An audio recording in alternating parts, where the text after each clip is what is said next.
मित्रों, उज्जैन में विक्रम महोत्सव चल रहा है और वहाँ पर एक सम्राट विक्रमादित्य के ऊपर महानाटिका 12, 13, 14 अप्रैल को दिल्ली में आयोजित की जा रही है। आप सभी जानते हैं सम्राट विक्रमादित्य ने जिस तरीके से विक्रम संवत चालू किया और एक तरीके से कालगणना का केंद्र एक समय उज्जैन था, हम उस कालगणना केंद्र को एक बार फिर से सारे विश्व के अंदर बताना चाहते हैं, क्योंकि हमारे जो गणितज्ञ हैं उन्होंने समय को 1 सेकंड के 34,000वें हिस्से तक कैलकुलेशन किया और इसलिए हमारे गणितज्ञों की विशेषता को हम सारी दुनिया को एक बार फिर से बताना चाहते हैं। उज्जैन कालगणना का केंद्र बने, इस दिशा में हम लोग काम करना चाहते हैं। और उसी के साथ साथ आप सभी जानते हैं कि भारतीय कैलेंडर की शुरुआत गुड़ी पड़वा से होती है। इंदौर उज्जैन में तो काफ़ी समय से गुड़ी पड़वा नववर्ष के रूप में मनाया जाता है। इस बार माननीय मुख्यमंत्री जी ने निर्देश दिए कि प्रदेश के सभी जिलों में नववर्ष के रूप में गुड़ी पड़वा उत्सव मनाया जाए और सभी मंत्रियों को भी निर्देश दिए कि किसी न किसी जिले में कोई मंत्री पहुंचे और गुड़ी पड़वा उत्सव में भाग ले। इसलिए गुड़ी पड़वा उत्सव अब सारे प्रदेश में मनाया जाएगा। अलग अलग तरीके से लोग गुड़ी पड़वा उत्सव मनाते हैं। सुबह सुबह 5:30 बजे सूर्य की आराधना करते हैं। गुड़ धना ये खिलाया जाता है। हमारे आयुर्वेद में ऐसा कहा गया है कि गुड़ी पड़वा को नीम की कोमल पत्ती खाने से वर्ष भर आप बीमार नहीं होते। तो हमारी आयुर्वेदिक परंपरा की जो परिपाटी है, यदि आपने गुड़ी पड़वा के दिन नीम की कोमल 5 पत्तियां खाई तो वर्ष भर आप स्वस्थ रहेंगे, ऐसी मान्यता है। तो हम इस परंपरा को फिर से प्रारंभ करके लोग स्वस्थ रहें, इस दिशा में गुड़ धनिये के साथ साथ नीम की कोमल पत्ती भी ग्रहण करें, यह आग्रह करेंगे। मुझे इस बात का बहुत गर्व है कि हमारे माननीय मुख्यमंत्री जी के बहुत सिंसियर प्रयास से GIA से वो अपनी सफलता की शुरुआत कर रहा है। और जैसा कि पहले बताया गया था कि सभी प्रमुख सचिव जिनके यहाँ MOU हुए हैं वो साप्ताहिक उसकी प्रगति का अध्ययन करें और रिपोर्ट माननीय मुख्य सचिव को दें। मुख्य सचिव हर महीने इसकी समीक्षा करेंगे अलग अलग विभाग से और 2 महीने में माननीय मुख्यमंत्री जी इसकी समीक्षा करेंगे। उसके परिणाम आना प्रारंभ हो गए। अभी 21 मार्च को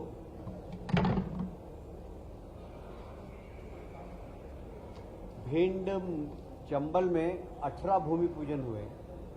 अगर आपको डिटेल कहूँ कौन कौन सी कंपनी, तो मैं नाम बता सकता हूँ, पर वो आपको राइटिंग में मिल जाएंगे। 18 ऐसे ग्वालियर में भी भूमि पूजन हुए हैं। आने वाले समय में और 7 औद्योगिक इकाई के भूमि पूजन होने वाले हैं। संभागीय स्तर पर भी हमारे जो MOU हुए उन पर क्रियान्वयन प्रारंभ हो गया है और अतिशीघ्र वहाँ पर भी भूमि पूजन प्रारंभ हो जाएंगे, जिससे कि इंडस्ट्रियलाइजेशन की उस क्षेत्र के अंदर शुरुआत हो। हमारे पास सभी संभाग से निवेश के प्रस्ताव मिले थे, संभाग स्तर पर, जिला स्तर पर भी उसकी प्रगति और उसकी समीक्षा हो रही है। और वहाँ पर भी आप देखेंगे कि एक वर्ष भर के अंदर ही काफ़ी पूरे प्रदेश के अंदर इंडस्ट्रियलाइजेशन की शुरुआत हो जाएगी। मुझे कहते हुए बहुत प्रसन्नता हो रही कि हमारे यहाँ ओंकारेश्वर में 26वीं वाइल्ड लाइफ सेंचुरी स्वीकृत हो गई है। हमें ये कहते हुए बहुत प्रसन्नता हो रही है कि इस वाइल्ड लाइफ में जितना भी वन क्षेत्र है वहाँ पर कोई भी वनग्राम नहीं है, इसलिए किसी प्रकार की कोई परेशानी नहीं है। लगभग 614 वर्ग किलोमीटर प्रदेश 614 किलोमीटर की ये वर्ग मीटर की वन सेंचुरी है ये, और ये 26वीं वाइल्ड लाइफ सेंचुरी होगी, जिसका कि देश में सर्वाधिक वन सेंचुरी बनाने का जो एक रिकॉर्ड है वो मध्य प्रदेश के नाम है। माननीय मुख्यमंत्री जी ने निर्देश दिए, गर्मी प्रारंभ हो गई है, इसलिए सभी माननीय मंत्रीगण अपने अपने प्रभार के जिले में पानी की व्यवस्था को देखें, लोगों को पीने का पानी मिले, पशुओं को पीने का पानी मिले और समाज के अंदर इस प्रकार का वातावरण बने कि पक्षियों के लिए भी लोग पानी की व्यवस्था करें। मैं समझता हूँ इतना बारीक कोई मुख्यमंत्री सोचता नहीं है कि पशुओं के पानी की भी चिंता करें और पक्षियों के पानी की भी चिंता करें। आज कैबिनेट में माननीय मुख्यमंत्री जी ने सभी माननीय कैबिनेट मंत्रियों से आग्रह किया है। अभी कुछ क्षेत्रों में ओलावृष्टि हुई है, ओलावृष्टि के लिए भी माननीय मुख्यमंत्री जी ने निर्देश दिए हैं सारे कलेक्टर्स को कि जल्दी से उसका सर्वे करें और आपदा प्रबंधन के माध्यम से उन सब किसानों का जिनका नुकसान हुआ है उन्हें आरबीसी की तहत उनकी जो मुआवजा है वो उनको अतिशीघ्र मिले, इसकी चिंता करें। जैसा कि मैंने पहले बताया था आपको कि हम आत्मनिर्भर नगर निगम और नगर पालिका बनाने के लिए प्रयासरत हैं और हमने ये भी अध्ययन किया कि सबसे बड़ा खर्चा अगर नगर पालिका नगर निगम का है तो पहले तनख्वाह का, दूसरा पेयजल के बिल का, बिजली के बिल का। हमने उसको कम करने के लिए सोलर प्लांट प्रदेश में 4 बड़े लगाने का निर्णय लिया है, उस पर कार्रवाई चल रही है। उसी प्रकार से लोक स्वास्थ्य यांत्रिकी विभाग भी जितनी भी समूह जल योजना है उनके लिए भी अब सोलर प्लांट लगाने का आज कैबिनेट में उन्होंने अनुमति मांगी थी, जिससे कि जल योजनाएं बहुत भार नहीं आए, कम कीमत पर और उनको बिजली उपलब्ध हो सके। यदि सरप्लस बिजली हो तो वो विद्युत मंडल खरीद सके, तो मतलब बिजली बेचने वाला भी समूह योजना हो सके, ऐसे उन्होंने कैबिनेट में अनुमति मांगी है। आज वो अनुमति उनको प्रदान कर दी गई है। एक बहुत ही अच्छा निर्णय और हुआ है। आप सभी जानते हैं कि हमारा जो खजुराहो है वो यूनेस्को में वर्ल्ड हेरिटेज की सूची में है। वहाँ पर होटल इंडस्ट्री और रुचि ले रही है क्योंकि वहाँ पर पर्यटकों की संख्या बढ़ती जा रही है। पिछले 3-4 वर्षों में वहाँ पर पर्यटकों की संख्या लगभग डबल हो गई है और इसलिए वहाँ अच्छी होटल्स और बने। वहाँ पहले से ही राजगढ़ कोठी ओबेरॉय ग्रुप के पास थी। ओबेरॉय ग्रुप आप जानते हैं कि देश का सबसे प्रतिष्ठित होटल व्यवसाय में से एक है। उन्होंने राजगढ़ कोठी को बिल्कुल हेरिटेज कोठी के रूप में, होटल के रूप में बनाया है, पर उन्होंने इससे लगी हुई ज़मीन 19 एकड़ की मांगी है, जहां वो वेलनेस सेंटर डालना चाहते हैं, एक वर्ल्ड क्लास फैसिलिटी देना चाहते हैं, जिससे कि खजुराहो और ज़्यादा आकर्षण का केंद्र बने। आज शासकीय मूल्य पर 19 एकड़ जमीन लगभग 19 एकड़ जमीन है, वो ओबेरॉय समूह को देने का निर्णय लिया है। मैं समझता हूं कि भारतीय जनता पार्टी की सरकार मध्य प्रदेश की संवेदनशील सरकार है। कोई भी समस्या आए उसके पहले सोचना प्रारंभ कर देती है।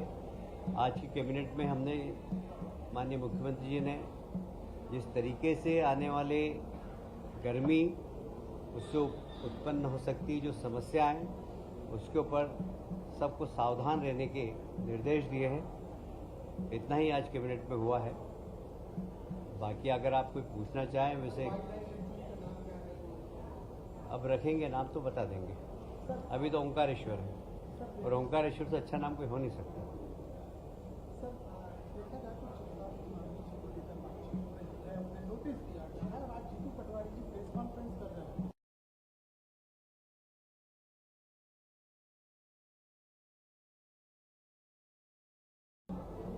देखिए, भारतीय जनता पार्टी जीतू पटवारी जी के इशारे पर थोड़ी चलेगी।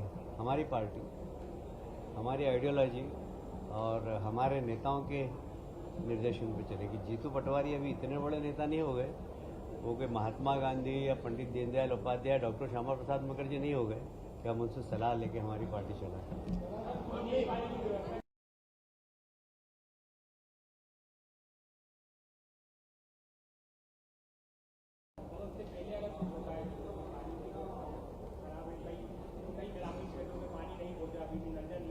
मैंने पहले ही बता दिया कि मुख्यमंत्री ने निर्देश दिए हैं कि पूरे जिले में जाकर लोगों के पास जल पानी पहुंचे, उसकी समीक्षा करें। जहां पानी कम हो टैंकर की व्यवस्था करें।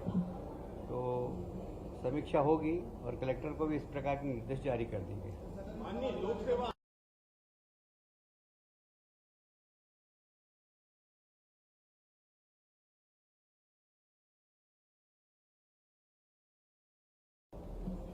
देखिए, इसके बारे में मैं अभी अपडेट नहीं हूँ, इसलिए इस बारे में कोई जानकारी नहीं दे सकता।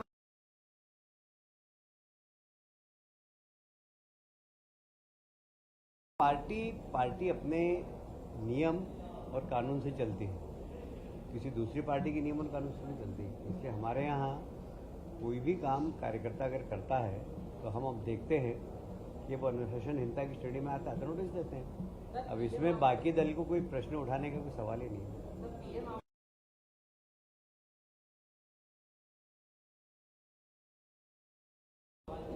देखिए, 80-90% पीएम आवास योजना हमारी समय सीमा में पूरी हुई है और मध्य प्रदेश को उसमें अवार्ड भी मिला है दूसरे नंबर का। कुछ लोकल कारणों के कारण कहीं पर स्टे हो गया, कहीं पर ज़मीन नहीं मिली, कहीं वन विभाग की ज़मीन थी, वन विभाग ने आपत्ति ले ली, कहीं ठेकेदार की डेथ हो गई। इसलिए ऐसे बहुत सारे 3-4 जगह ही, बहुत जगह नहीं है, भोपाल में है, एक दो केस जबलपुर के हैं, एक आध सागर का, एक छिंदवाड़ा का, ऐसे 4-5 जगह है।